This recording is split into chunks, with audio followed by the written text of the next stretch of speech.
DGen Nation fam, what is up? What is happening? It's your boys back, the DGen Nation podcast. We're here to talk week 2 NFL DFS slate with you on DraftKings. I'm Ryan Williams. You can find me on Twitter at RyanAlexander_W. And I'm joined by the usual suspects, Mr. Matty D, Matty DFS, Matty 2v2. Matty DFS is where you can find him on Twitter, and the Godfather himself, you know, the one and only Kevin Steele, Mr. Fantasy Wrath 13 on Twitter. Boys, what a week 2 slate that we have, and we're watching Thursday Night Football here, and prayers up for Tua as he left the game with concussion-like symptoms, doing so well to avoid those, it seemed like, for such a long time. But it's a rough look for the Miami Dolphins.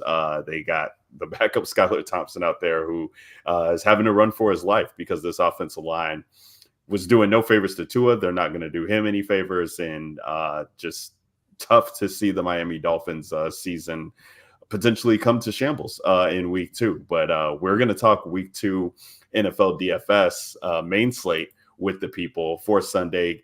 Guys, before I turn it over to you, just want to tell the people it's the DGen Nation podcast. You can follow us on Twitter at DGen Nation Pod. You can link in the description for the Discord. Come over there, have some fun. We're always talking about lineups, how to build, construction, game theory, what have you. So we have a good time over there. Want you guys to join with us, like and subscribe to the pod. And let's get after it, boys. How are you feeling, Kev? I see you over there nodding your head, man. What's going through your head? How you feeling? How you preparing for week 2? I think it looks pretty good. I mean, I think there's some really solid games to choose from this week. I felt like last year there were so many weeks where it was just like gross, and there wasn't a lot of like great games.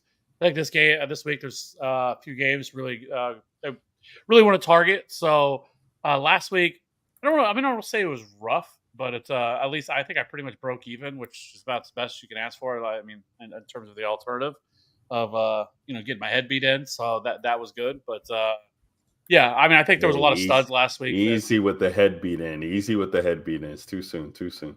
Well, we are a forward thinking podcast here, so we're on to week 2. But this week does look to stand out. I think it does look pretty good. So, Maddie, what say you, man? How you doing? How you living over there? Yeah, no, things are good. Ready for week 2. I think week 1, the theme for week 1 is always the unknown, and the theme for week 2 is always the overreactions. So I'm sure we'll talk about some guys that, had a not so good week 1, but a positive outlook for the whole year, preseason, and guys will be back on. And a guy that comes to mind is Mark Andrews. So he's, somebody that fits that bill. Ooh, baby. Can't wait to talk about the tight ends with you, Maddie. DGen Nation fam, I see some guys coming into the chat. Appreciate you, Ashton. What is up, my friend? Appreciate you rocking along with us live here as we usually record late on Thursday night. So we know it's tough for people to come in live. You guys can always come back, go into the comments, hit us up. As I said, in the Discord, we'll be sure to get those questions answered. If you guys have any questions or want to hear about anything, please reach out to us. We do break down the slate on DraftKings. So for those of you guys who play on FanDuel, you have questions, hit us up in the chat. Be sure to answer those as well. But anything that you want to know about this slate, we're gearing it towards DraftKings. So get those questions in. Yeah, fellas, the state of the slate is an interesting one as we kind of look at game environments and think about where we want to target, where we want to go. That's always a fun route for us to take. We know that there will be some take lock positions as people feel like they know who these offenses are. As we saw the New Orleans Saints kind of surprise people in the new Clint Kubiak offense, and they're going in, traveling into Dallas, and what should be an expected shootout matchup there. We got the Tampa Bay and Detroit game that's jumping off of the page to some people, and then of course we got 2 games in the afternoon slot there that are jumping out with the Rams, Cardinals, and Chiefs and Bengals. How we do it here, guys, is we break it down position by position and kind of talk about the plays and angles that we're looking at to start it off. And fellas, when we're talking about the quarterback position, just to kind of kick it off, we got no quarterback at 8K. We're not going to have We don't have Josh Allen on the slate. We don't, didn't have to worry about the Dolphins being on the slate. We don't have to worry about the Texans on the slate. We don't have to worry about the 49ers, not necessarily Brock Purdy, but that whole offense in general. So this really gives us some unique and narrow spots to go into. We do have Lamar Jackson and Patrick Mahomes at the top there. And then we got some of your running quarterbacks, the favorites of Anthony Richardson, Kyler Murray, Dak at home, and what should be an ideal matchup for him going against the New Orleans Saints. I'm curious to hear where you guys are going with the quarterback position. I know we were talking earlier this week. The first game that kind of jumped out to our group was the Cincinnati Bengals and Chiefs game. And just, again, with the pricing being as it is, as DraftKings and the other sites kind of get their feet under them, it makes it seem like it's easy, to kind of put builds together. And we'll talk about the running back position. We do have some cheap pieces there. Tight end hasn't been a great target for the elite position. So we do have some value pieces that can get a game environment like that going. I kind of said at the beginning of the week, if everybody was going to cling towards the Kansas City side, and rightfully so, I think they're in a fantastic spot. We know they're at home. Andy Reid with a couple of days rest, yada, yada, yada. But it does make me interested in the Joe Burrow side. Joe Burrow comes in at 6,300 this week. I don't think anybody's going to want to click his name. It'll probably be Cincinnati Bengals.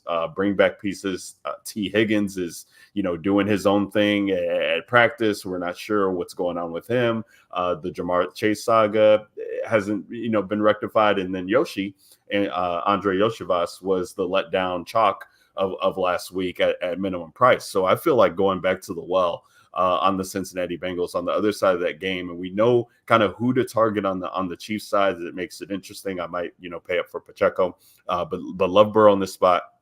And definitely want to get ahead on the rushing quarterbacks. That's the Jaden Daniels, who's at home against Washington, who looked pretty good. Missed a couple throws. Was very discouraging to not see McLaurin get involved. But Jaden Daniels at 6,200, definitely an enticing price tag against the Giants for me. And then we're looking up at Anthony Richardson at 6,800 in a game that has Malik Willis on the other side. I'm always going to be interested in a quarterback on that end. He did miss, a couple throws. AD Mitchell, which was painful. I had some AD Mitchell stacks with Anthony Richardson, but if he's going to do what we know he can do on the ground, 6 for 56 and a touchdown last week in a competitive matchup, if Green Bay can kind of keep this close, and it is a hostile environment, so maybe they're getting pressure and he does have to run a little bit more. I'm liking that. I'm liking those spots. Maddie, I'm gonna start it off with you, man. What kind of sticks out to you from the quarterback position, and what are you looking at this week? Honestly, I've got 2 guys that are on my list this week, and that's it. I think quarterback is really straightforward this week because of pricing, and I'm not going to get cute with it. And those 2 guys are Patrick Mahomes and Jaden Daniels. Mahomes is $7K. I can't tell you the last time I've seen Mahomes at $7K, and we know that Mahomes historically has rushing upside. He's not going to be, like that Jaden Daniels type of rushing upside. But, I mean, we've seen games where Mahomes runs for 40 yards and a touchdown, and that's, 10 points on the ground. But right. I just think, this Kansas City team is it's the best offensive weapons that Mahomes has ever had with the Chiefs. I mean, he had Tyreek and Kelsey for a little bit. But, I mean, we've got Worthy. Hollywood might be back this week. Probably not, but there is an outside chance. I know he hasn't been practicing, but it's a shoulder, not legs or anything. So, they got Worthy and Rice and Kelsey and Pacheco. So it's just the best offense Mahomes has had yet. And they're at home, and I just see the Chiefs just running away with this one, especially with how bad Cincinnati looked in week 1. But outside of that, yeah, Jaden Daniels against the Giants. I mean, the Giants made Sam Darnold look like the best quarterback to ever set foot on planet Earth the last week. So definitely a good spot for Washington. And they, were able to put up a little bit of points last week, despite trailing the whole game because of how bad their defense is. And, Jaden Daniels running 16 times for 88 yards. I don't think that's going to stop. I mean, that's who he was in college. That's who he is going to be in the NFL. And we've seen, mobile quarterbacks produce in this Cliff Kingsbury offense before with Kyler Murray. So it's definitely a two quarterback week for me, and those are the two guys that I'm looking at. No, that's fair, and I feel like a lot of people will see that price tag on Mahomes, and actually he was 6,900, nice, last week, Maddie. So that probably is the last time that you saw him around the 7K range. he was a Thursday game, so that's probably fair. I didn't play You're the right. Thursday slate, so that's probably why I didn't see him. No, fair enough. Kev, our resident Kansas City Chiefs fan, who ironically has nothing on tonight to be able to rep his team because they just win championships. The regular season is nothing to Kev. Is this a spot, Kev, where they try to show up and show out? This has turned into a rivalry in recent years between these two teams, with the Bengals kind of, losing their footing here. They can definitely put them in a hole to start the year. What's your read on this situation out there in Kansas City?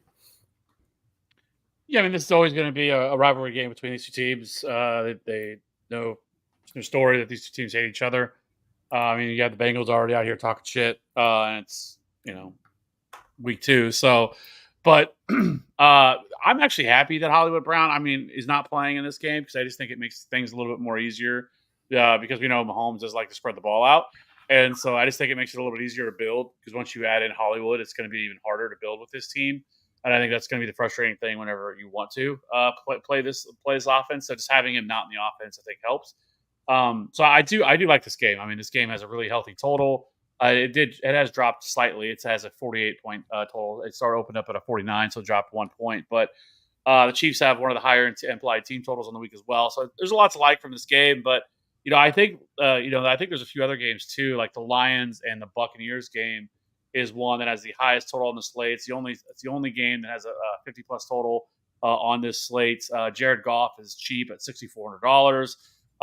It's pretty easy to know who to stack him with if you're wanting to stack him with either Sam Laporta.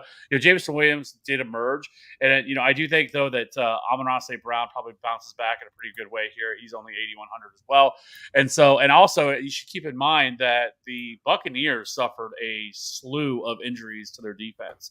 You're looking at Antoine Winfield hasn't practiced this week, and multiple of their corners have not practiced this week due to injuries. So that is definitely something to keep in mind. We also know Jared Goff. We want to target him at home. This is a home matchup. So I do think Jared Goff at $6,400. I do like that spot. I do agree with Jaden Daniels. He's going to be a weekly play. And honestly, he's a good discount. Anthony Richardson at $6,800, though. I don't love it as much as if Jordan Love was playing in this game, because I just don't think the pace is going to get pushed to a point where, Anthony Richardson probably pays off that value. Because with Malik Willis starting at quarterback here, I just don't necessarily love that game. I don't think you really need to play Anthony Richardson at that spot. And so I think you could just probably save a little bit of money, and you got Jaden Daniels. But you also have the Rams and Cardinals game, I think, that looks really good. That also has a 48-point total.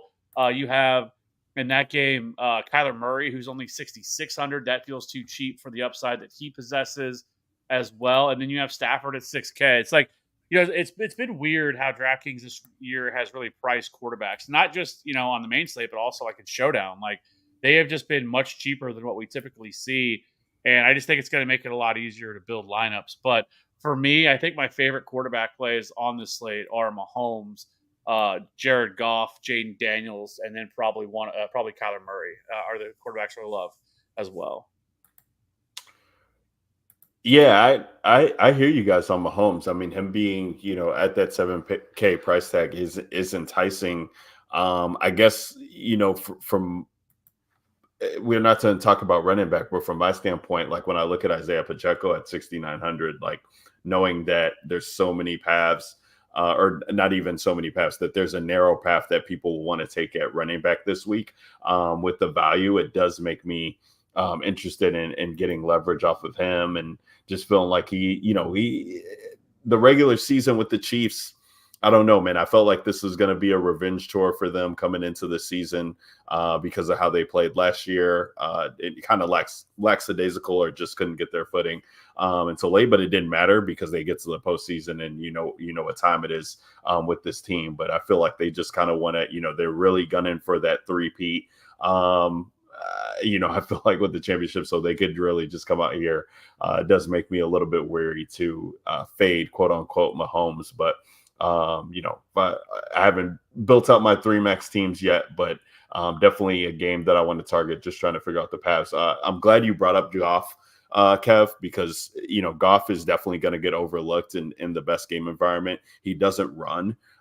So I feel like him being priced between Anthony Richardson and Jaden Daniels is going to leave his ownership down, but we know, who we can play with this guy. And Jameson Williams has popped up on the injury report, the darling that popped off last week on the Island game, who everybody's been, kind of rooting for in the industry to kind of get it together. And he finally did, but now he's on the injury report. So he could just have really narrow path for Jared Goff to easily stack him with and get those bringbacks going. I did want to, touch on real quick, just to see if there are any other plays here. Lamar Jackson at 7,700. I mean, this guy, for reigning MVP from last year, showed last week that he just is going to have to do everything. This offensive line for Baltimore is definitely missing, some key pieces that they've had as staples before. New pieces in there. He's had to run a ton. He's 7,700, double-digit favorite against the Raiders here at home. And, I think that people will look at this and see, okay, double-digit favorites, let's go to Derrick Henry. This is the one time that we can play Derrick Henry. The people who drafted Derrick Henry are going to want to get in on that floor, but this could be another game where Lamar just does everything himself. He's only 7,700. You guys don't have any, Maddie, you're only playing 2 quarterbacks, you said, so no interest in Lamar there, but he always has upside, I feel like, for that 30 burger. Yeah, I mean, sure, he's in play. I just, man, it's just hard to not play Mahomes or Jaden Daniels. I mean, saving 1,600 or 1,500 from Lamar to Daniels for the same kind of rushing upside. And then, Mahomes has 5 touchdown ability through the air. So, I mean, they have the same ceiling, and they're both cheaper and decent matchups. So, I want to ask you, one quarterback that we might be overlooking is Dak Prescott. And I think with Dak, he's always an easier player to stack just because we really, once again, kind of a narrow path to we know who the targets are going to, right? Like, you're not really worried about that. Is he somebody that you would have interested at home? $6,700. The total is as a healthy total. I think it's also a 48-point total as well. So it's also one of the higher totals on this slate, dome environment. Do you have any interest in Dak? They're Cowboys fan. Yeah, I mean, with how bad Zeke and Dowdle are going to be this year, I mean, anytime the Cowboys are going to put up points, it's going to be through Dak. And like you said, Kev, I mean, we know exactly where the ball is going.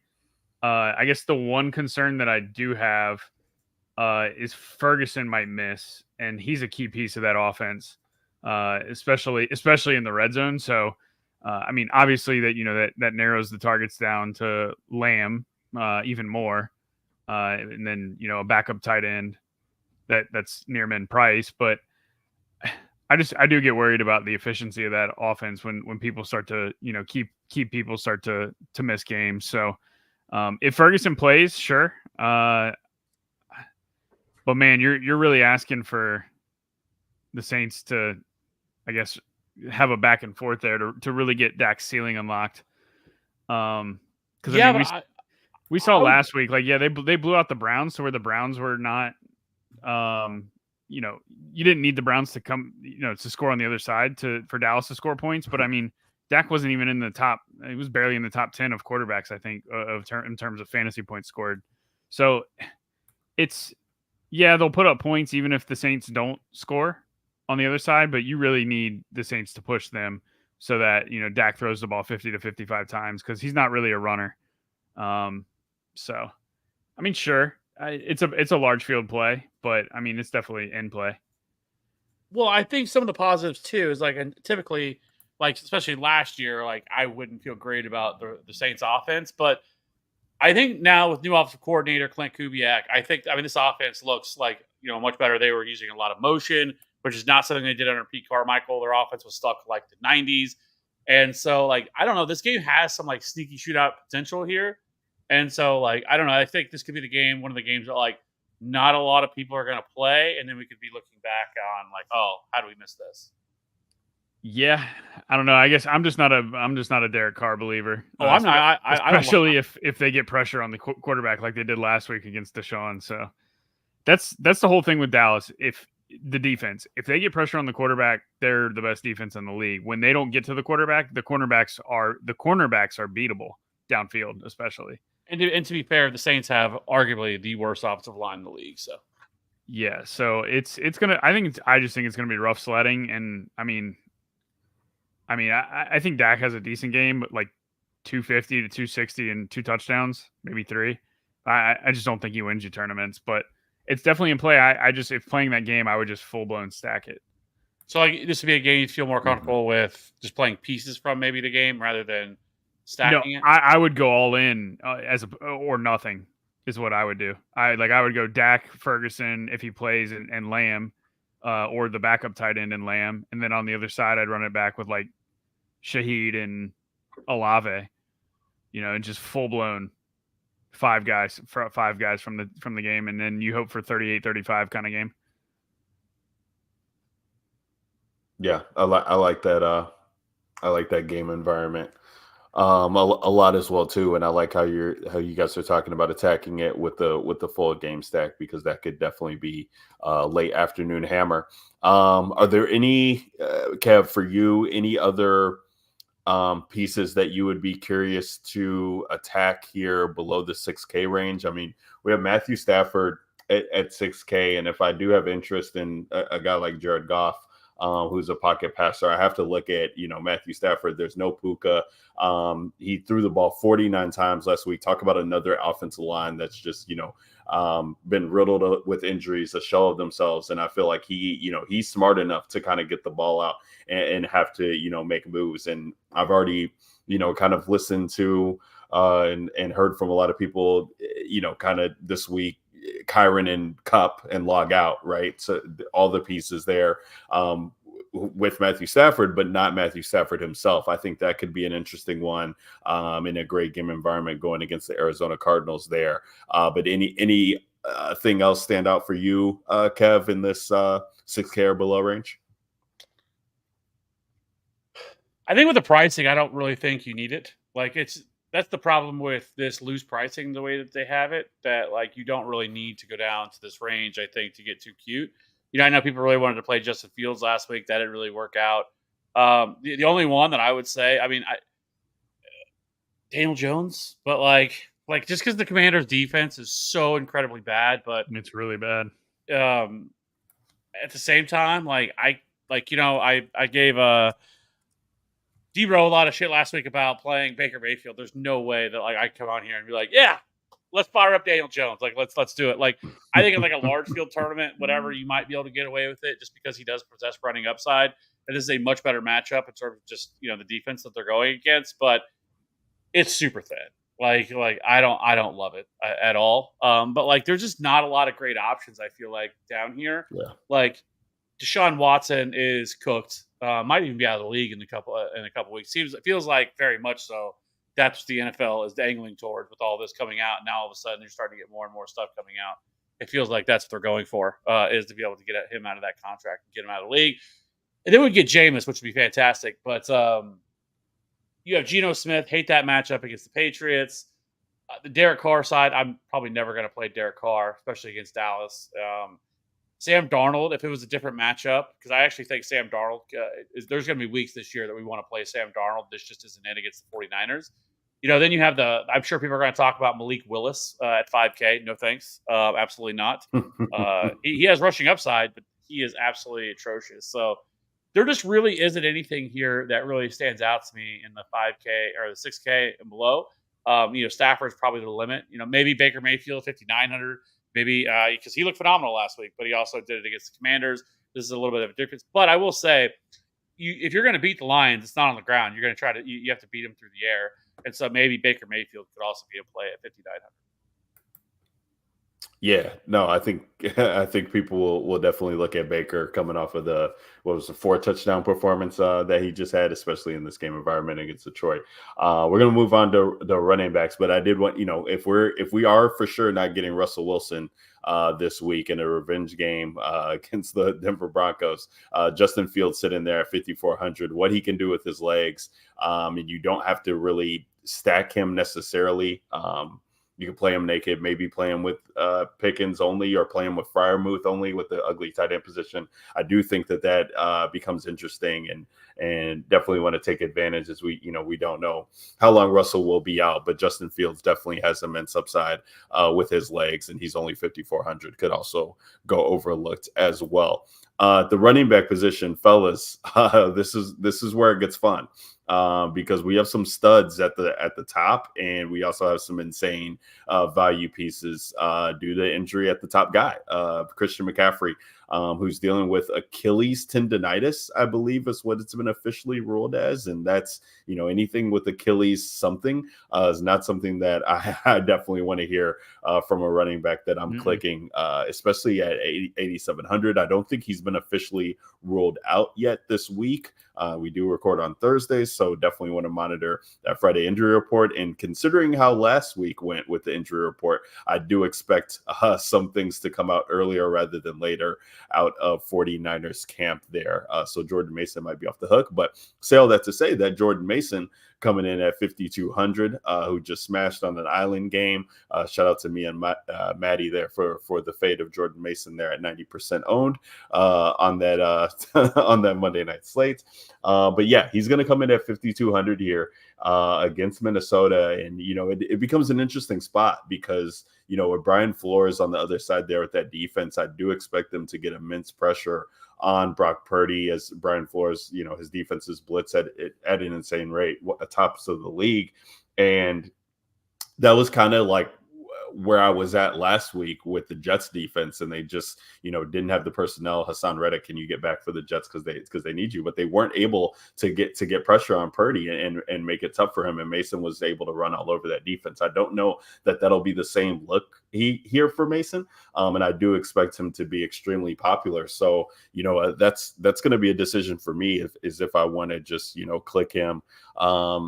Play him in one of my 3 maxes probably, but I definitely won't look to lock him because we got Jonathan Taylor here in a good spot. If I'm not going to pay for Anthony Richardson, I'm definitely interested at 7,700 against this Green Bay team with Malik Willis on the other side. Breece Hall looked absolutely phenomenal against the 49ers, just kind of got game scripted out. But even then, we saw Aaron Rodgers dumping the ball off to him, and if he's going to be able to get 6 plus targets a game or what have you with his rushing upside, incredible spot. Alvin Kamara looked good in that game environment. I talked about Pacheco, want to play him. Kyren Williams, 6,800. Like, there's so many ways to go at running back this week, and I feel like Mason's going to be one. And then when we look at J.K. Dobbins down there at 5,400 with the work that he got against this Carolina Panthers team that absolutely looks anemic. Those guys are going to be chalk. They're going to be so popular, and then people are going to want to pay up. So I'm interested in kind of getting in this pay up range at running back here. I'll probably have Pacheco as a staple for me on teams where I'm not looking to get Mahomes because I'm going to want exposure to that game. I'm definitely going to look at Breece Hall or Jonathan Taylor at the top, and then even in the mid range, like a guy like Ramondre Stevenson, the work that he got. Is absolutely incredible. 28 touches. Love him. David Montgomery, involved. Kenneth Walker might be out. Like Zach Charbonnet could be a pivot there. Like, there's so many ways to go at running back this week, and I feel like the field will just key in on a couple guys. Maddie, what are you doing here? Are you expanding your pool at running backs past the 2 quarterbacks that you were looking at, or what say you? Yeah, if we get some of the injuries, the starters that are out, that obviously opens up value. But without knowing who's going to be in or out, just looking at what we have currently available, there's a couple guys at the top, like you mentioned. I like the top end of the running back range this week. It's going to be a very mid-range build for me this week. I don't think I'm going to play any of like the 8 to 9K guys at any position. It's going to be a lot of 6 to 7K guys for me across the board. And the running back position is more of that. Breece Hall, you mentioned 7,400, a guy that is going to be heavily involved in the pass game, especially with Aaron Rodgers lacking mobility with coming back from the Achilles injury. 6 targets in week 1 and 16 carries. I mean, he's a lock for 20 plus touches on a weekly basis, and a good chunk of that comes through the air and is just heavily utilized down in the red zone as well. So I expect a big bounce back week for the Jets here in week 2. I mean, you couldn't ask for a worse draw in week 1 going on the road to San Francisco. It's I think Breece Hall is a smash this year, and week 2 is just another good spot for him. I don't know how you play a team this week without Kyren Williams on it, unless you're playing for injuries, because I mean, 90% of the snaps, the whole preseason. We were worried, if he's going to be returning punts or kick returns or whatever, and they drafted Blake Corum. Well, Corum played like 2 snaps, if that. I mean, Kyren Williams played 90% of the snaps. They get Arizona. We know that they utilize the run a ton down at the goal line and in the red zone in general. So it's very hard to not click Kyren Williams, especially with his pass game usage as well. I mean, 3 targets this week and had a lot of pass game usage last year. And the Rams have just historically been a good offense to target with running backs. So I really like Kyren Williams after that week 1 usage, and 6,800 against the Cardinals is definitely a good spot for him. Moving down the list is the other side of that game. James Conner, another guy that is involved in pass game and saw a ton of snap usage in week 1. Had 20 opportunities, and I continue to expect Arizona to have more of that. And we did see the obviously Jordan Mason Gibbs and Montgomery ran all over the Rams on Sunday night. So that's another good spot where if you're week 1 can sometimes it's not always right, but it can sometimes also lead you to potential defenses that are weak in certain areas. I mean, look at the Dolphins defense. In week 1, they got smoked on the ground by Tank Bigsby. And now tonight, James Cook's already scored 3 touchdowns and has a million yards. So if week 1 is any indication of the Rams run D, they're without Aaron Donald for the first time in forever. It's a new look defense for them. And, I could see James Conner having a big game after he went into Buffalo and had a solid game last week. So 6,400 for me is just too cheap for Conner. I think he's really has a really good chance to score 20 plus points. And then another guy that saw a ton of work in week 1, and I would expect this to continue, but it probably is going to depend on game script, and that's Ramondre Stevenson at 6,200. He's got Seattle, which I don't expect Seattle to blow anybody out this year. They didn't look too great in week 1.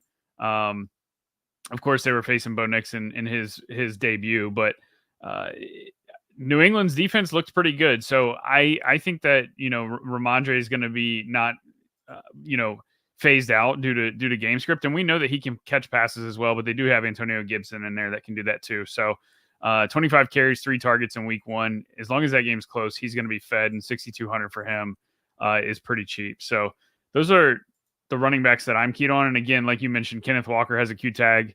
If he were to be out, I mean, Charbonnet is a great play on the other side, but I just don't know what his ceiling is. I mean, we saw New England, they smothered the running backs. I mean, Moss ended up with a late touchdown in that game, but they really smothered that Cincinnati offense on the road. So if that New England defense is legit, I mean, they've historically been a tough defense. I know it's a lot of new coaching staff, but if that defense is legit, I can't really say that I want to play a Charbonnet on a Seattle team that just might not score a ton of points, but I do get it.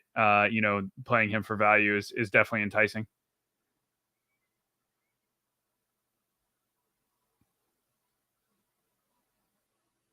You are muted, sir. Rookie mistake. Going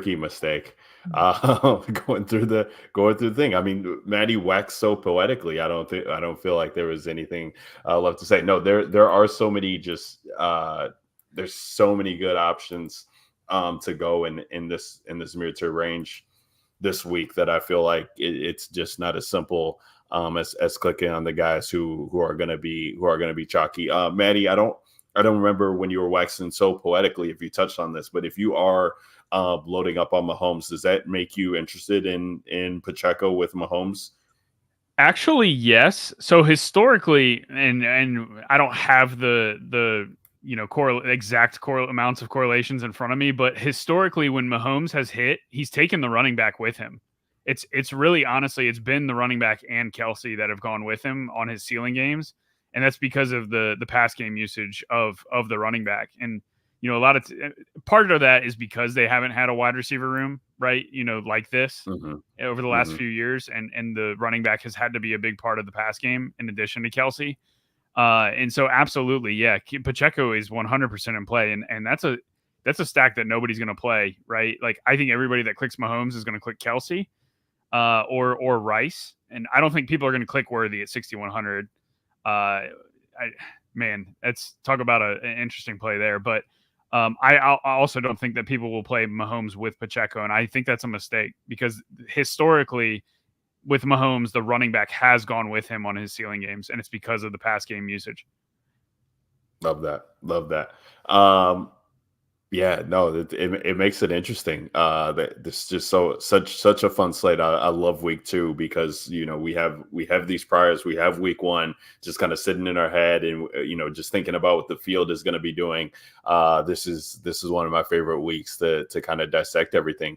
Kev, if you're not playing Jordan Mason, who in this 5K range are going to be some of the running backs you're targeting, and who are some of your favorites up at the top too?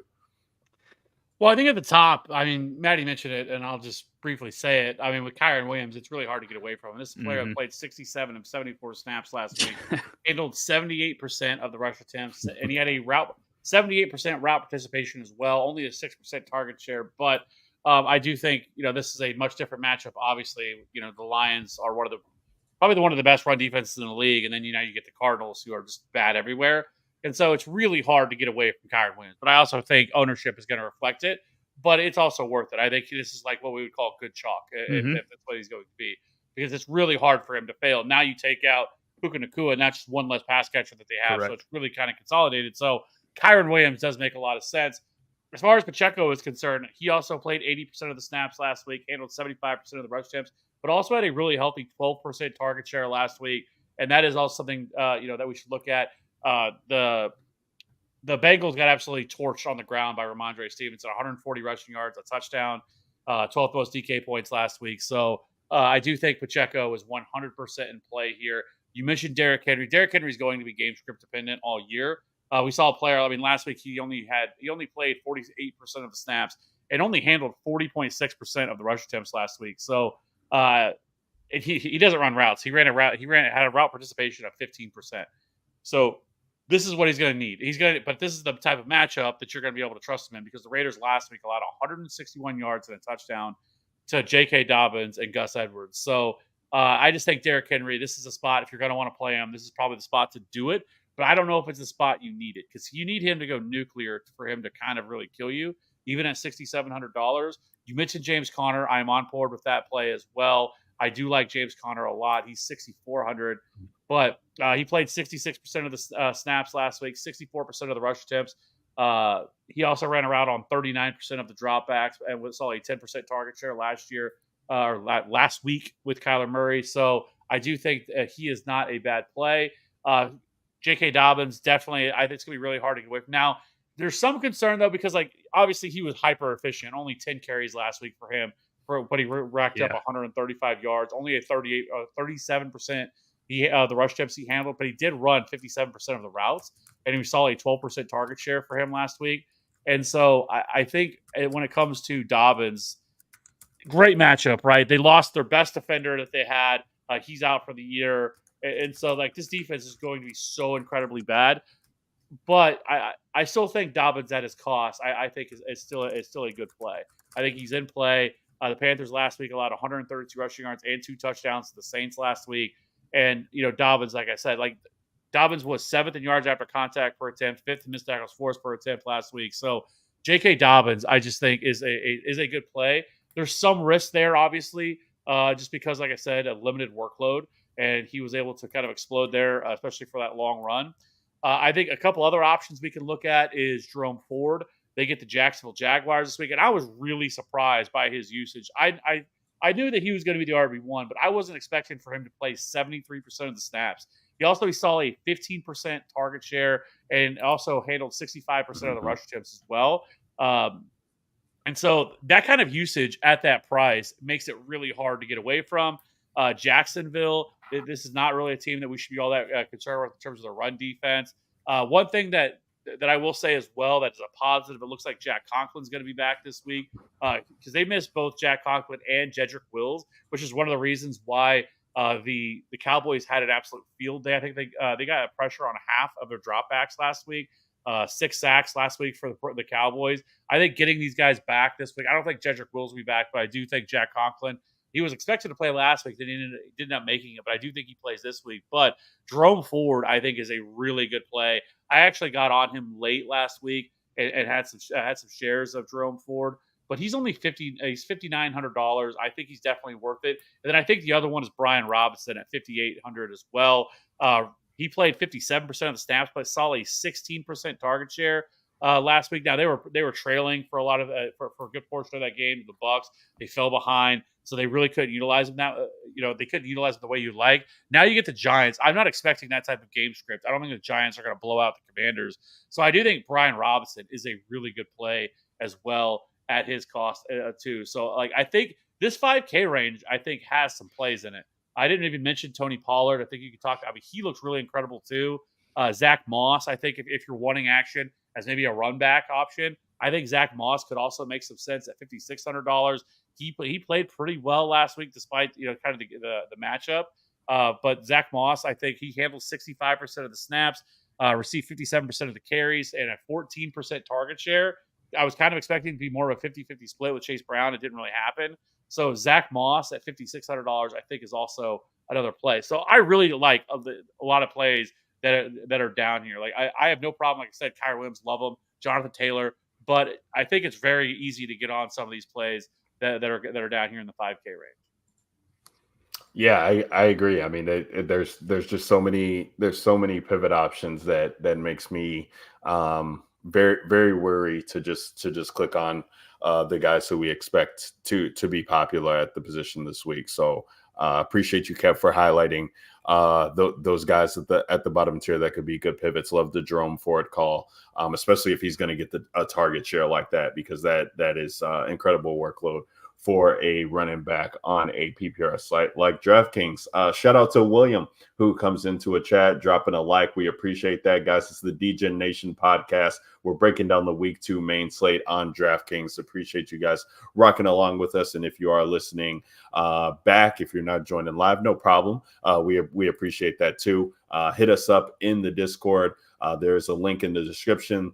We'd love to have you guys join the family. Come along, talking about builds, talking about how we're attacking the slates each and every week. We appreciate that. Fellas, we're going to talk about the wide receiver position now. I think that this becomes a little bit interesting as well, too, as far as the running back, in comparison to the running back position, because we do have a couple, we have a couple banged up a couple people who are banged up and popping up on the injury report early, who are in great spots. We don't, like I said, we don't have a Tyreek Hill. We don't have the Houston trifecta of receivers, but we do have CeeDee Lamb. We do have Justin Jefferson. We do have Amon-Ra St. Brown, who are rounding out the 8K range, and definitely a fun one for those of you guys who are playing cash builds this week, because I do think there's no chance that you get away from a guy like CeeDee Lamb in the spot at 8,800. If you're playing cash against New Orleans Saints at home, I think that he has an incredible matchup. Their secondary was all on the injury report. Looks like Marshawn Lattimore is still the one that's on the injury report, but Tyrann Mathieu, it looks like was practicing at least in a limited fashion last that I saw. So that could have been a real nuclear spot for him, but I still think it's CeeDee Lamb, and I think he's a great way to go. I do have interest in St. Brown at 8,100 in that game, especially if I'm playing Jared Goff. bring it back with St. Brown. I think he's definitely going to be a guy who's overlooked when you're looking at only those 6 targets. 3 catches on those 6 targets last week and really did nothing because it was the Jameson Williams show, and the running backs were able to do everything. But in a matchup like this against Tampa Bay, and Kev kind of alluded to how decimated their secondary is, this could be a game where St. Brown eats and gets all the work. Jamar Chase and Cooper Kupp are right behind these guys. Now, with the Chase situation, if I'm looking at Burrow stacks on the other side of Kansas City, I absolutely want to get ahead of Chase, who, saw 6 targets, caught all of them. Again, T. Higgins, we don't know what his status is going to be for this weekend, but I absolutely love Burrow, Chase, Yoshi stack this week, in probably getting like a Pacheco and one other piece from Kansas City and kind of attacking that game. Similarly to how you were talking about the Dallas and New Orleans game, Maddie, just getting all the pieces and then flipping the one side that everybody thinks is going to be successful in Kansas City with Mahomes, and just saying, okay, if the Bengals are, getting down or blown out, does Burrow have to do everything, put the team on his back and make it exciting there? So I think that's a fun way for me to attack in GPPs. And a Cooper Kupp needs no explanation. This guy saw 21 targets last week, caught 14 of them. I mean, without Puka being there, he's 7,600. Like, this dude, we might just get the Cooper Kupp of old back in status. And you just love seeing him healthy, being out there, so dynamic with the football. Like this, again, if you're playing cash, you got to put Cooper Kupp in it with CeeDee Lamb, and you get cheap elsewhere. You just figure it out. In the mid-K range, there's not too many actually in the 7K range. Mike Evans, Devontae Adams, and Garrett Wilson kind of round that out. We still have Marvin Harrison priced at $6,900, which I thought was surprising, only $300 lower than that. But I don't know if I necessarily want to go there with him this week. But if I was targeting that game, I think it does make an there is an interesting case to be made, because everybody's been talking down on him and he wasn't worth the draft pick and yada, yada, yada. And this could be the game where he finally comes out. But for me, I'm really not looking at this mid-tier range all too much. I did have interest in Malik Neighbors, who's still only 5,900, but he popped up on the injury report. So that's something to monitor. Chris Godwin and Xavier Worthy being at 6,100 and 6,000 respectively. Definitely like those two guys as well. And then if I am going back to the Jaden Daniels, I do have to look at Terry McLaurin. It was tough to see him, not really getting involved until the second half. Just really, Jaden Daniels wasn't looking to pass first. He's if the coverage broke down, he was just taking off and running with it. But they kind of got him settled into the pocket. He was trying to make throws. They just weren't going McLaurin's way. But I think at 5,700, that's too cheap for a price tag.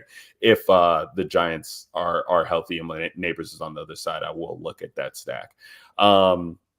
Down further, I think, like a Lad McConkey, 4,900. He looked heavily involved. Raheem Shaheed at 4,600 in a good game environment. Love targeting him. And then Wan'Dale Robinson at 4,300. Shout out to D-Bro who brought him up last week and actually was, what did he put up? He had 12 targets, put up 11.8 on DK. So he could be in a prime spot without Neighbors being out there. I'm not sure if I necessarily go there, but again, if you guys are playing some cash builds and need to get cheap pieces, he's definitely one to look at. All right, so Maddie, going to toss it back to you again. So you're playing Mahomes, you're playing Jaden Daniels, so it should be pretty straightforward on who you're playing at wide receiver, right? Yeah, it's. I have a lot of interest in Rashee Rice, and I mentioned, the Xavier Worthy conundrum because he's such a touchdown, weapon. He historically has. I'm pretty sure he led the Texas receivers in touchdowns scored every year that he was at Texas. He's always been a good receiver. Now he's essentially a cheat code for them.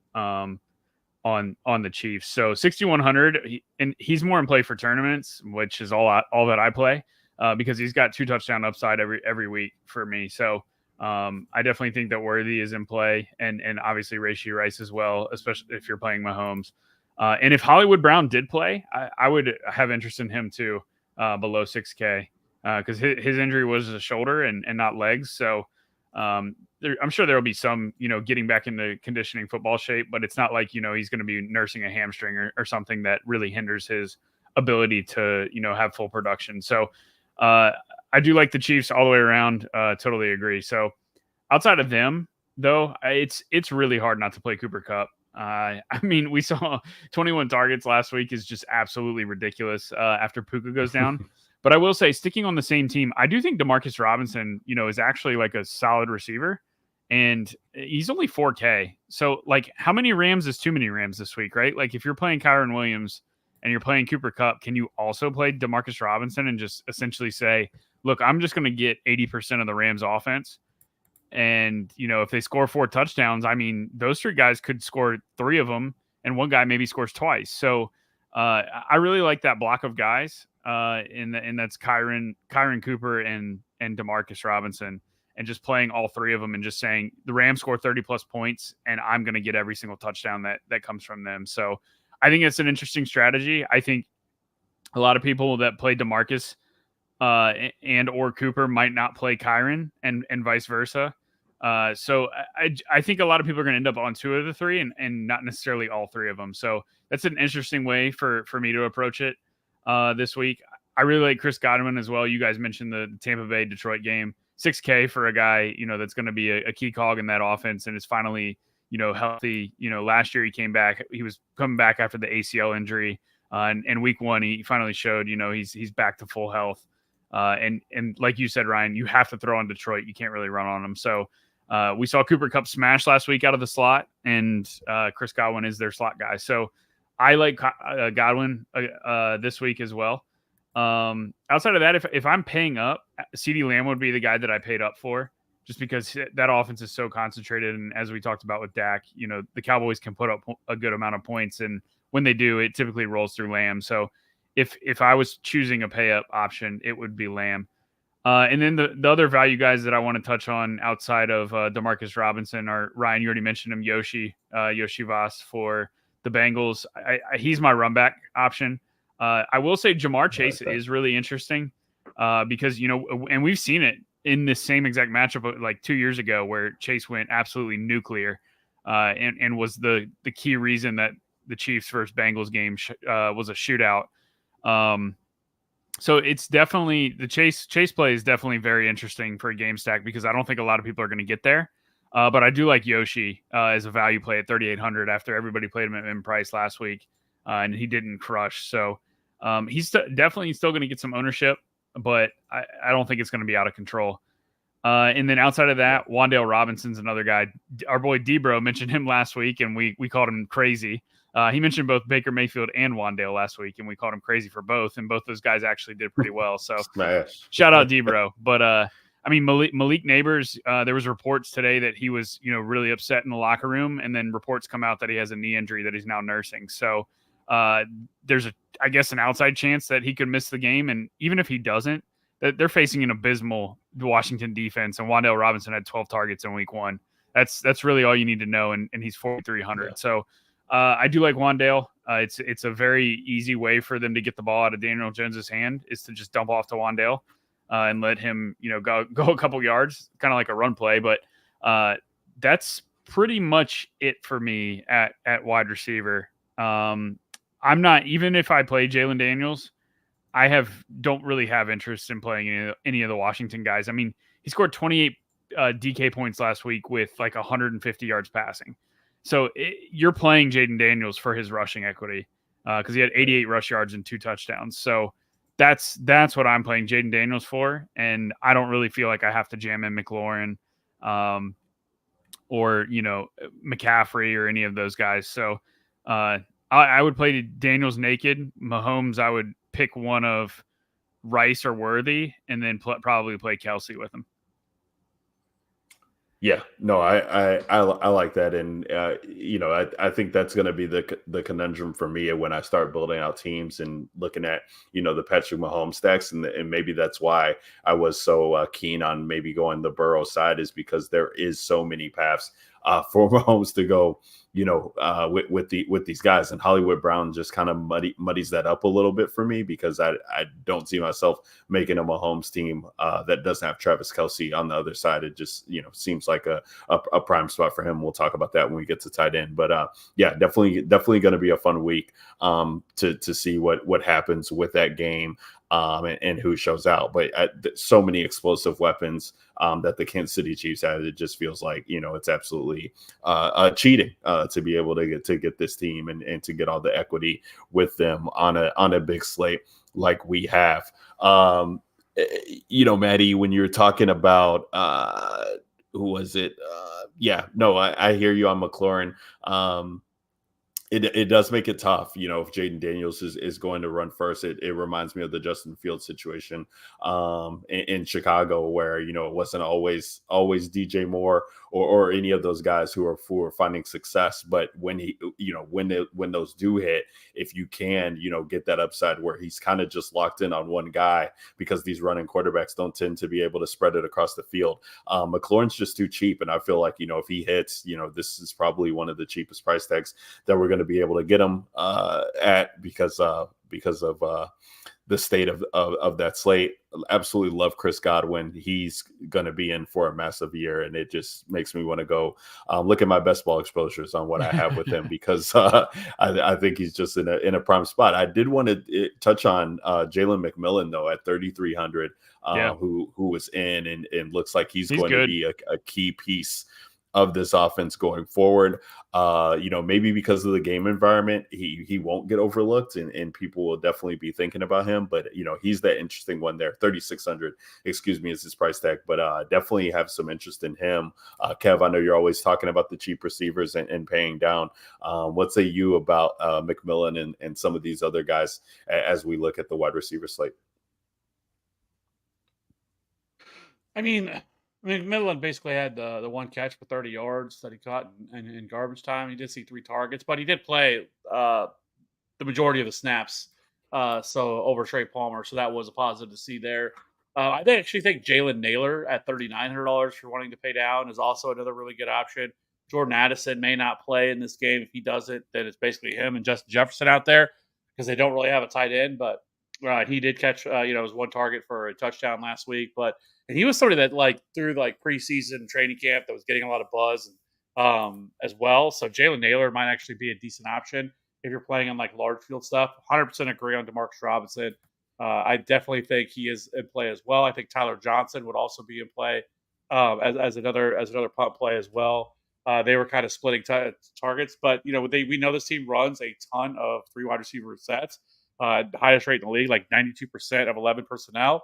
And Tyler Johnson is $3,300. So I think, with this Rams offense, I think there's, a lot to like here without Puka Nacua that you want to get to. But I mean, I feel like Cooper Kupp's just a lock button. Just play him on 100% of your lineups, because he's going to, last week he saw 21 targets, and Matt Stafford just makes wide receivers, the wide receiver maker, if you will, and we saw it last year with Cooper Kupp miss, and this Puka Nacua went nuclear week over week over week over week.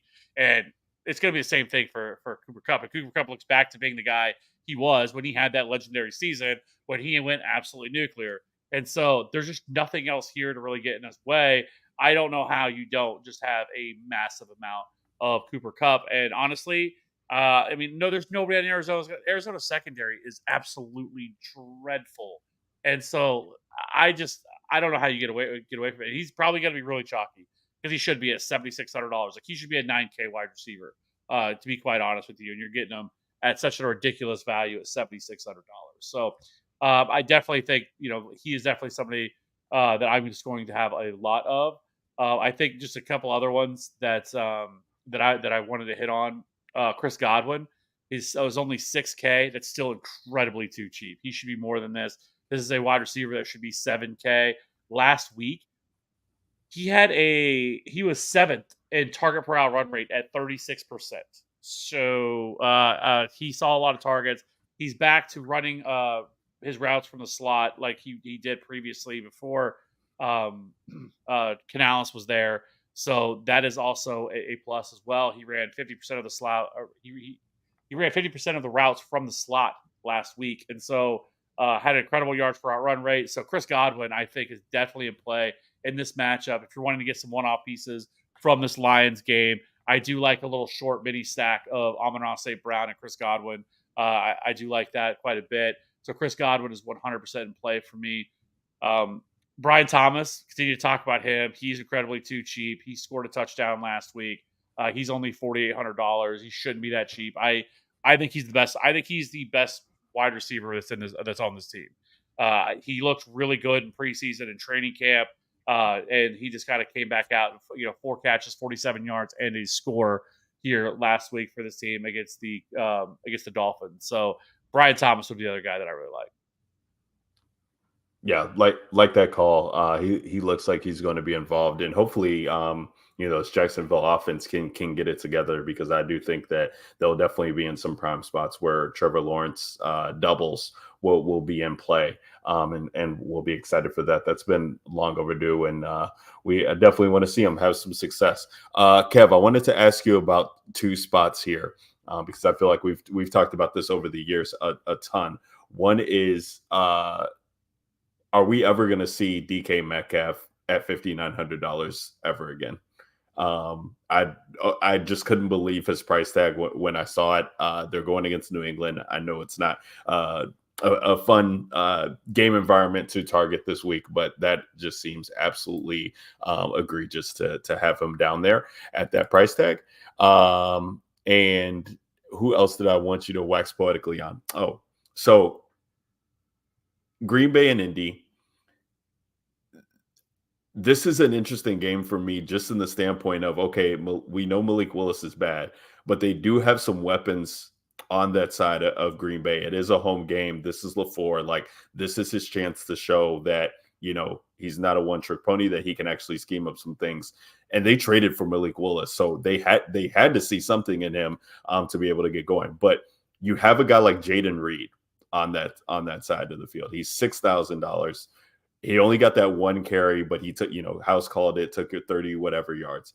Does Jayden Reed get more involved this week, knowing that Josh Jacobs is on the injury report, which we didn't touch on at running back? But I just wanted to talk to you about those 2 guys, because they're right next to each other.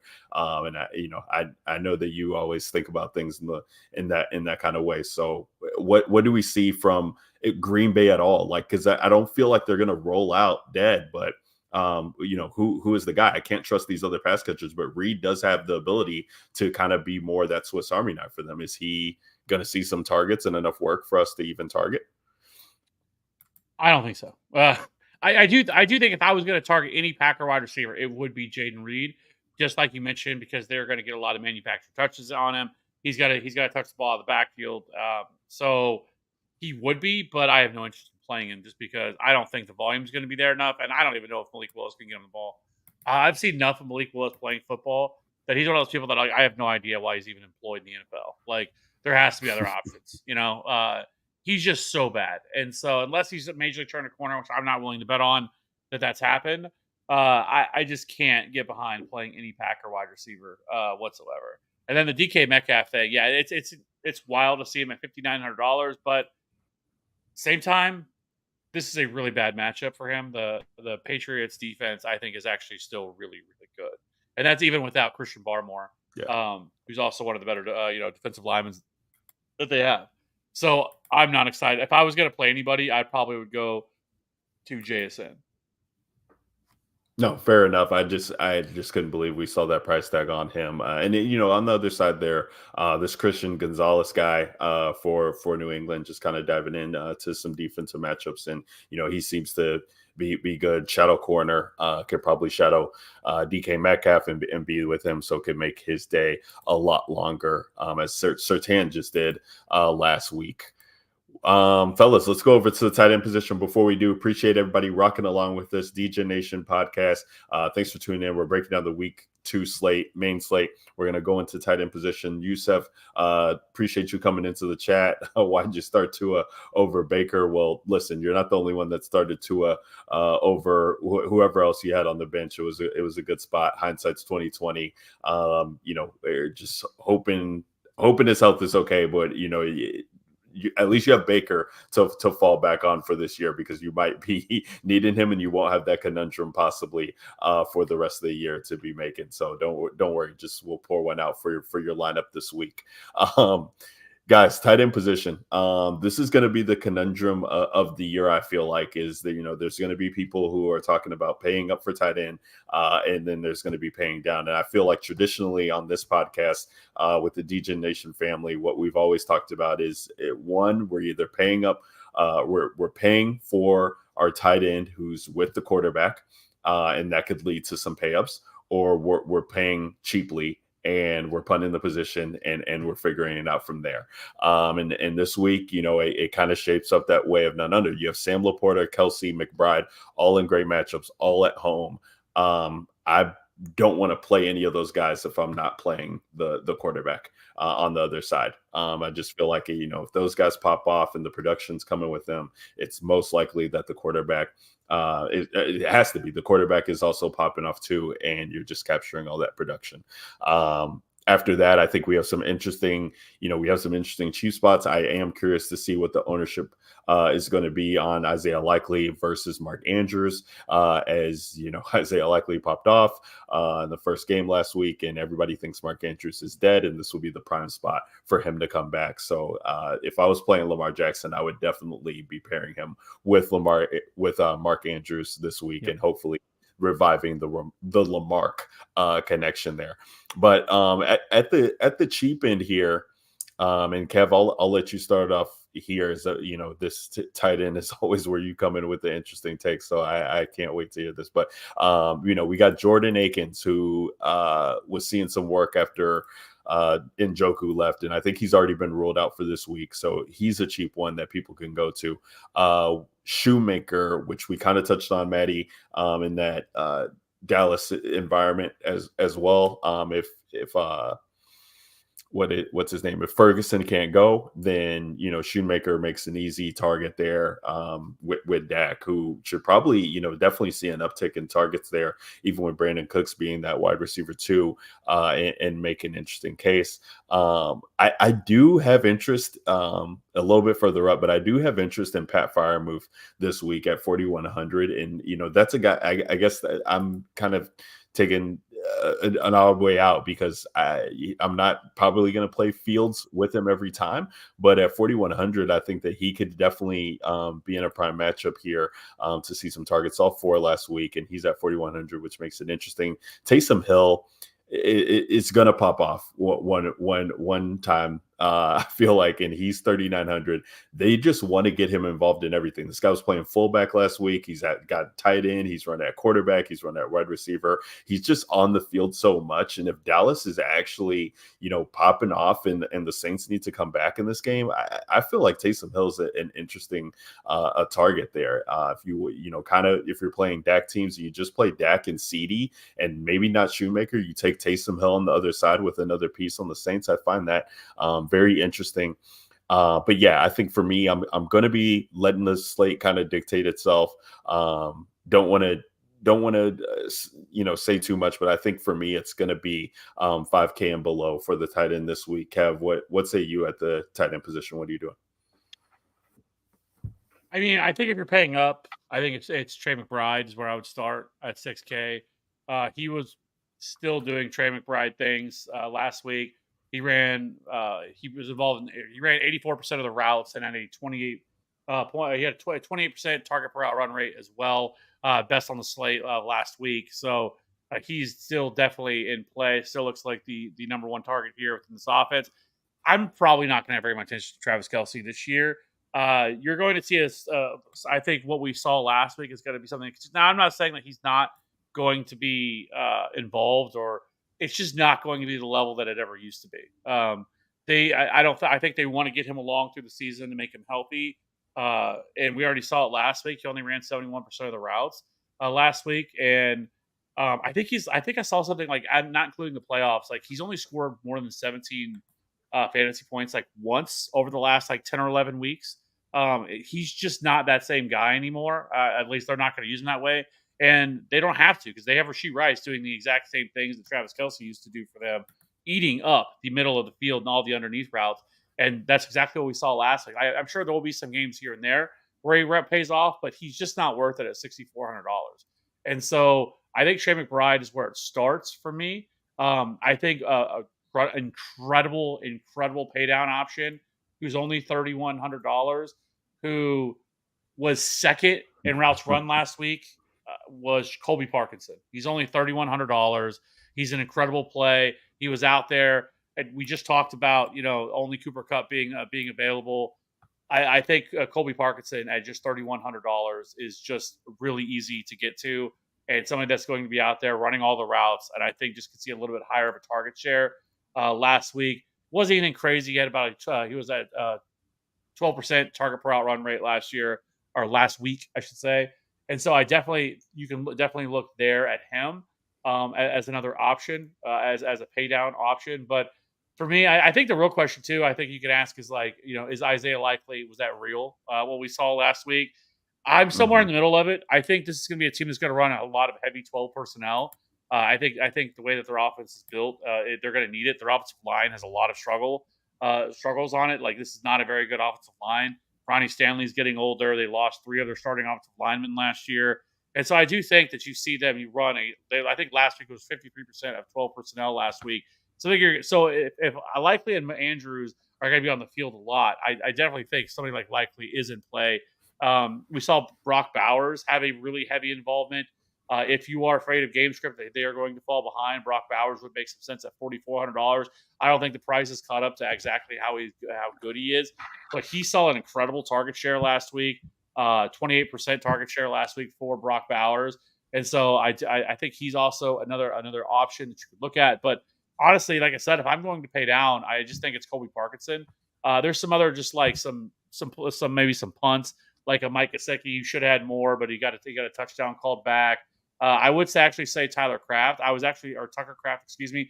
I was surprised that, he just massively ran circles last week around Luke Musgrave, but I just can't do it with Malik Willis at quarterback, like I've talked about this entire time. So I have no real interest there. Like I said, I think if I'm going to pay up, it's going to be like a Trey McBride option, or I'm just going to pay down to Colby Parkinson. Yeah, that's fair. Maddie, what say you at tight end position? Where are you going? How straightforward is it? Yeah, you guys covered most of it, and so I'll be short and sweet here. But I'll kind of counter argument with Kev. I do think the days of us getting 8 catches for 110 yards and 3 touchdowns from Kelce are over. But I do still think we can get 5 for 60 and 2 touchdowns out of him, where he can get you the 25 points. It's really the double touchdown value that he brings, especially if you're playing Mahomes. I don't think I'd ever play Kelce anymore by himself. I would play him with Mahomes, because it really is going to just be about touchdown equity for him these days. Because I do agree to your point, Kev. I think the days of him, getting that 12 target game, I don't think we're going to see much of that anymore. Just because of, he's getting up there in age and usage and all that. So, but that's not to say when they get in close that they're not going to feed him. Especially with Worthy, and then once they get Hollywood back, you really have to respect those guys over the top, and it's just going to open up the middle and short parts of the field for Kelce and Rice. So I do think that he's going to have some big games this year. And this week, if I'm playing Mahomes, I'm going to play Kelce with him. So I do like Kelce up top. I'm good with the McBride call.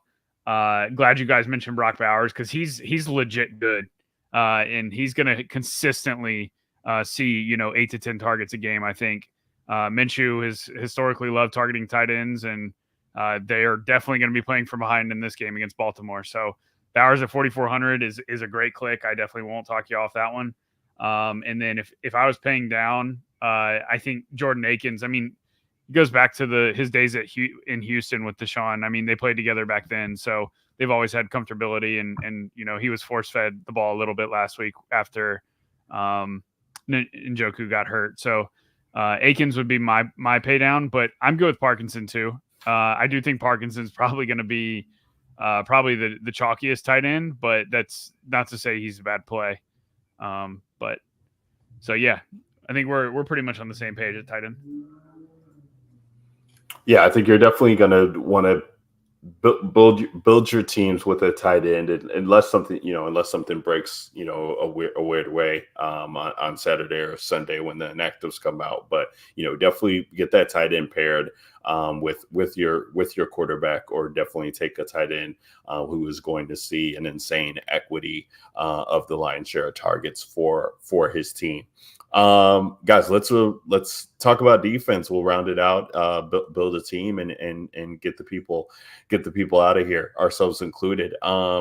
Defense last week, if you didn't have Bears, it was tough to kind of overcome. A team that kind of carries the load when the offense isn't putting up any points. And they're able to score, three times. It's absolutely incredible. So that's the nature of defense, that when it comes to it, we always talk about that of trying to find those spots where the defense has to be aggressive, pay down, don't necessarily need to pay up, and see what happens. So at the pay up spots, not really anything that's sticking out to me. We got Cowboys at the top at 4K.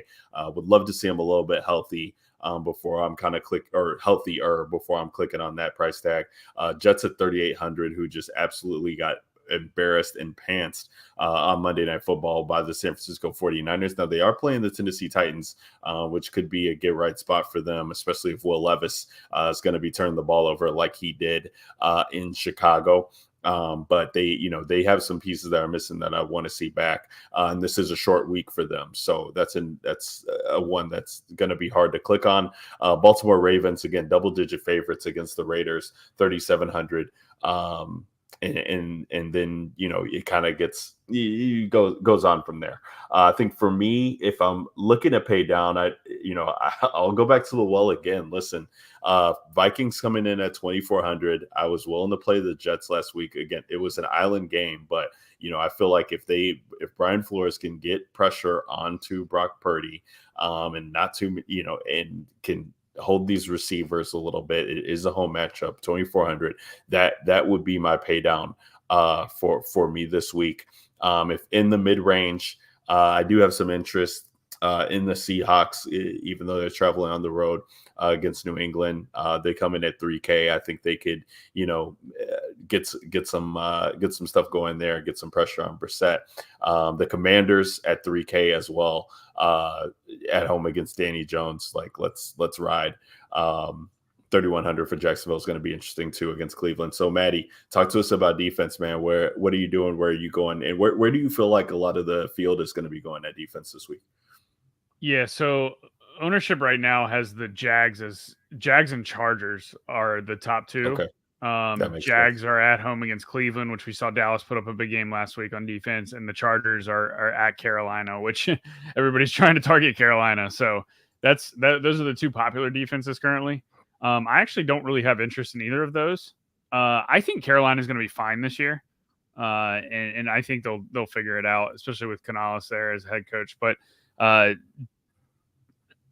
I'm looking at I do like the Vikings call, even though they're at home against San Francisco. Brock Purdy has typically struggled, when facing the blitz and under pressure.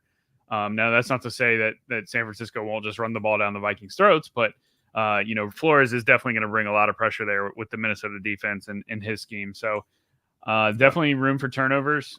So that's a solid call. I do like that.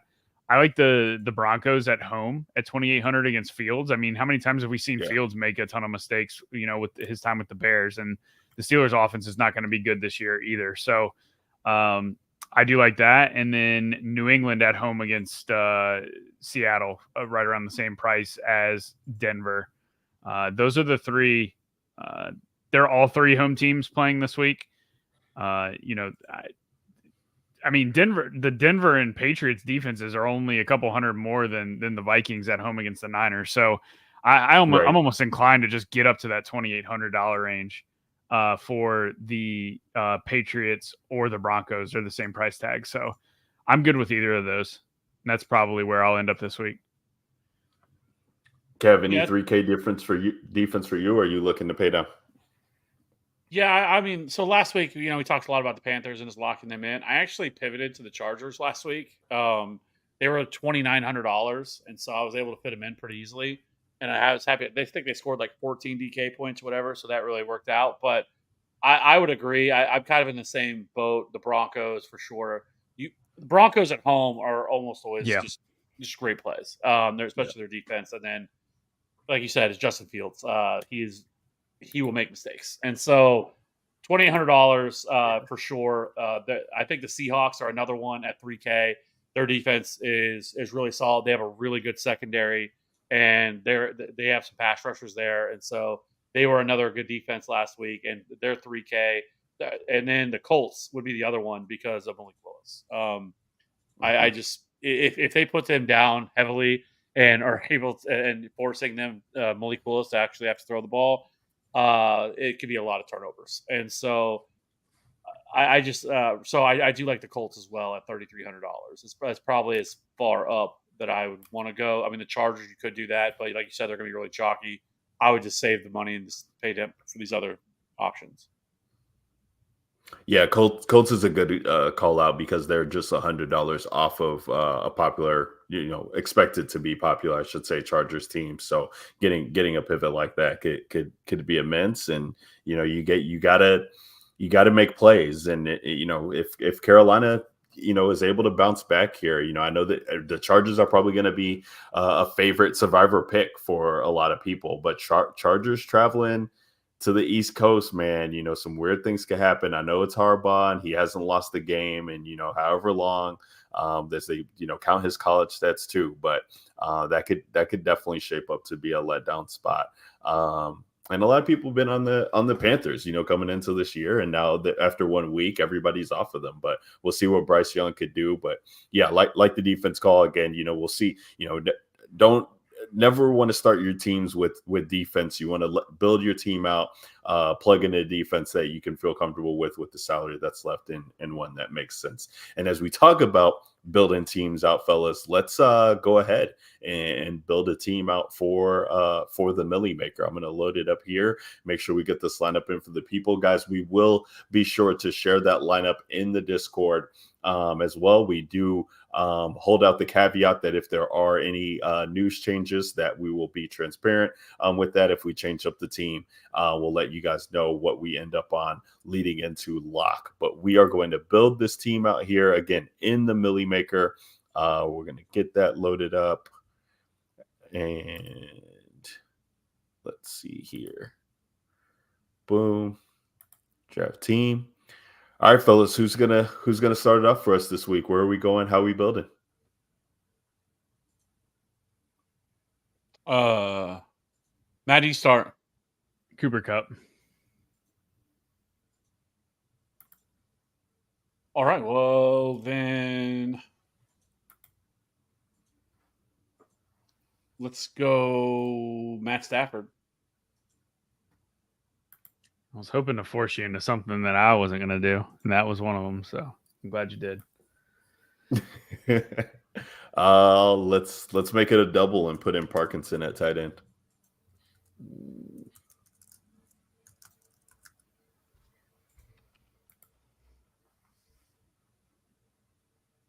$5,550 remaining for positions.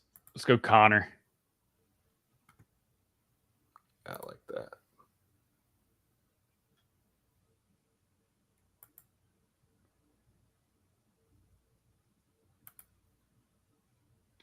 Rashee Rice. Ooh, I was going to say, let's see if we can make this work here.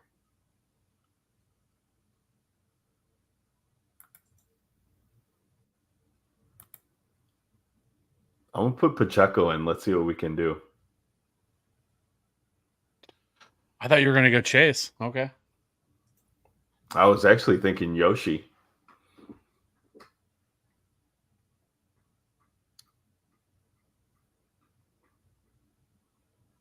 But right, what's Maddie? it? Their implied team total is so high. I feel like getting that running back if you're not playing Mahomes. Let's go Godwin.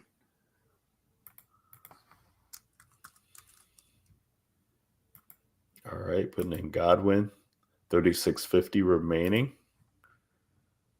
for flex and defense.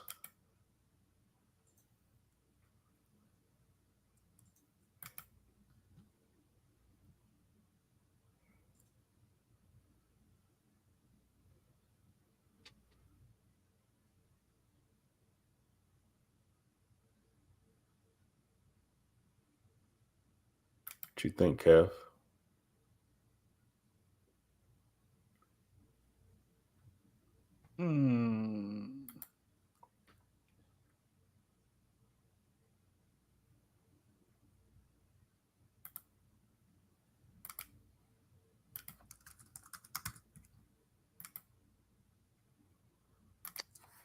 I love when Kev's letting those wheels turn. I'm going to go with Broncos defense. Broncos D. So it's $4,500 for the flex. 4,500.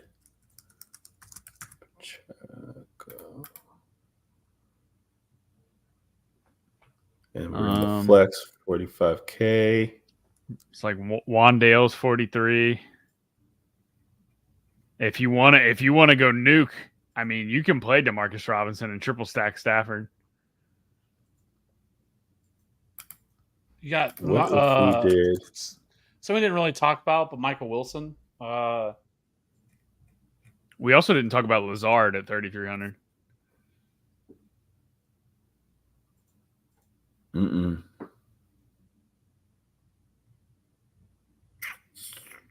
Let's see here. All right, let's switch it up at running back real quick.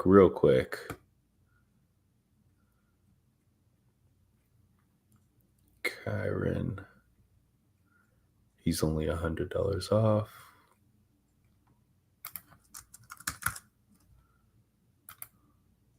Go Kyren over Pacheco.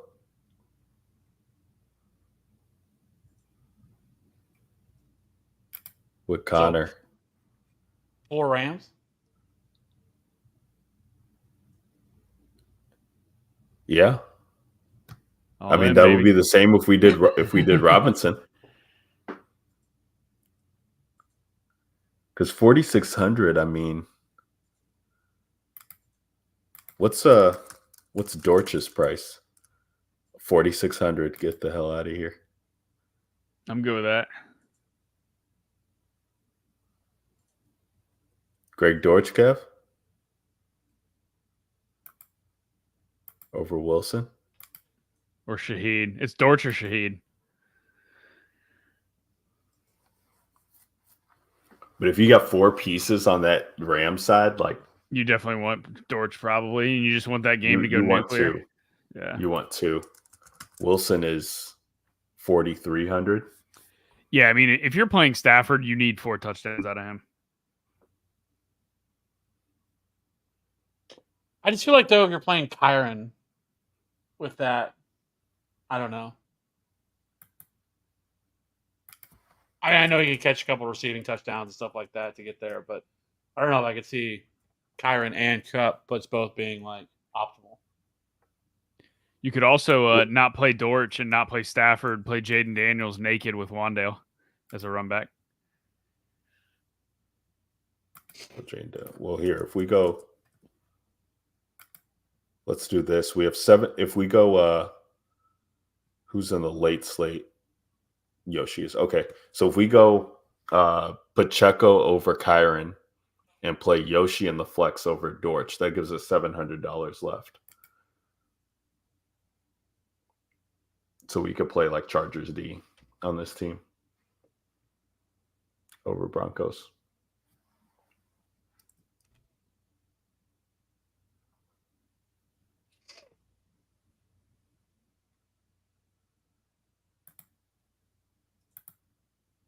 What you think, Kev?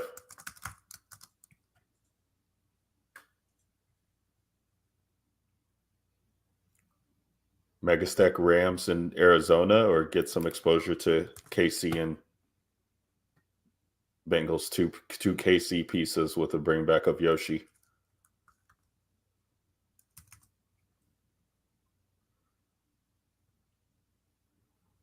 I mean, we could always do, and not play Broncos and just drop down to the Vikings. I don't necessarily love it, but they are at home. And that at least gives you a backup to $4,900. And then it kind of unlocks your, you have JSN, Brian Thomas, Shaheed. If we go Pacheco 4,900 in the flex, that leaves us with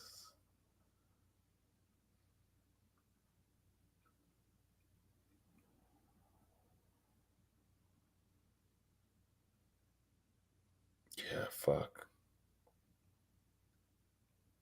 I'm not in love with any of these guys though. I like Shaheed a lot, but that's just me. Well,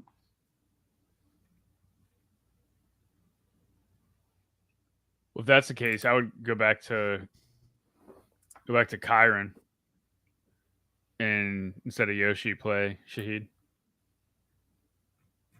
to the dollar. Yeah. So go back and just do Stafford, Pacheco, Broncos. or Stafford, Kyron, Cup, and Parkinson. Yeah. And that build is just Rams scored 38, which is possible. I mean, I'm still cool with Stafford, Connor, Pacheco, Cup, Rice, Godwin, Parkinson, and Shaheed Vikings. Yeah, you could do Shaheed and Vikings. I'm cool with that. Yeah, that's fine. All right, I do like Pacheco too. So we'll do Pacheco, we'll do Vikings. We'll see if this is what we land up on. This leaves 300 on the table. Always like to leave a little bit of salary on the table to help out with any dupes. So the build for the DJ Nation Week 2 DraftKings main slate, we got Matthew Stafford paired with at running back Connor Pacheco with Cup, Rashee Rice, Chris Godwin at wide receiver, Colby Parkinson in the tight end position, Rashid Shaheed at flex, and then Vikings D in the Millie Maker. Hit submit, and boys, that will do it for our Week 2 slate. Before we leave, fellas, before we sign off, Ashton Springer coming into the chat, expecting Giants versus Commanders to be higher scoring than projected. Ashton, I think that we need to know a little bit more on what's shaping up for the Giants side before we can deem that, because without Malik Neighbors, I feel like that's a huge detriment to this game environment and to the Giants as a whole. So I would not be interested in that game environment or projecting it as high scoring if Neighbors is indeed out. But we'll know a little bit more on the Friday Inactive report heading into Saturday for that build. Fellas, any last words for the people before we sign off here at the 90-minute mark? No, I'm actually surprised though that game isn't lower. It doesn't have a lower total. I mean, 43 isn't terrible. Like it's not great, but it's not like some of these other games, like the Broncos and Steelers game has a 36.5 point total. The Patriots game has a 38.5 point total. God, I thought that game would be, so it's actually not terrible. I mean, it's 43. Again, it's not something I'm like, running the hills to play, but I'm just saying like, it's not awful. And I 100% believe Malik Neighbors is going. Like, I 100% think Malik Neighbors plays. No, and that would be great. And, with Danny, I mean, you could just give the commander short fields if he's turning the ball over, whether that's pick six or a short field, and have the Commanders run up points there. So I always feel like that's why Vegas will keep those spreads, because we know they're going to be aggressive with them, and they're going to let him throw because he's making $100 million to play quarterback. It's just absolutely what's a worse contract, his or Deshaun's? Oh my God, Deshaun's is Deshaun's way worse. Way worse. I don't know. Daniel Jones is pretty bad. It doesn't look pretty. I think they can get out of it after like this year. I think after this year, I think there's an out in it. So yeah, that's true. Deshaun's dead cap is like $100 million plus. Oh yeah, he's owed $40 million for the next 3 more years. That's 100% why I believe all this stuff is coming out about him. And now I guess the person who's like that has that civil suit supposed to be meeting with the NFL, and apparently they have a video. If this person actually has a video of this, he's wrapped. Like, he'll be out of the league next week. Like, he'll be gone. And I don't know. It's which he probably should already be anyways. With all the stuff that's happened to him, like, he probably shouldn't be playing in a league. But yeah, no, so crazy. And then we'll get James. Follow along on Deshaun's burner account for any updates Yeah. as I saw that got reported on this week. But fellas, always good chopping up shop with you guys. Week 2 main slate, DraftKings in the book for the DJ Nation pod. Shout out to everybody who is rocking along in the chat. We appreciate that. Ashton, William, Youssef.